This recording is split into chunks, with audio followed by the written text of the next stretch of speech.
ሰላም ቅዱሳን እንደምን አላችሁ? ሁሉ መልካም፣ ሁሉ ደህና፣ እግዚአብሔር ይመስገን። እኔ ወንድማችሁ ወንድም ሙሌ ነኝ።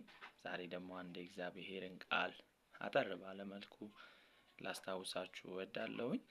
መጽሐፍ ቅዱስ ሲናገር በአንዱ አዳም አለመታዘዝ ምክንያት በዓለም ላይ ሞት እንደነገሰ ይናገራልና ታውቃላችሁ ከአዳም እስከ ኢየሱስ ክርስቶስ ትንሣኤ ቀን የነበሩ ሰዎች ከአዳም ከመወለዳቸው የተነሳ ብቻ ኃጢአተኛ ናቸው።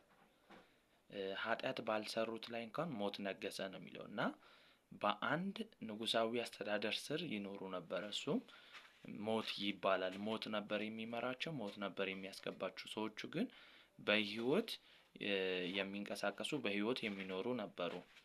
ሆኖም ግን እነዚህ ሰዎች ግን መልካም ስራ አይሰሩም ወይ ለእግዚአብሔር አይታዘዙም ወይ ልንል እንችላለን። ነገር ግን ለእግዚአብሔር ይታዘዙ ነበረ፣ እግዚአብሔርን እሺ ይሉ ነበረ።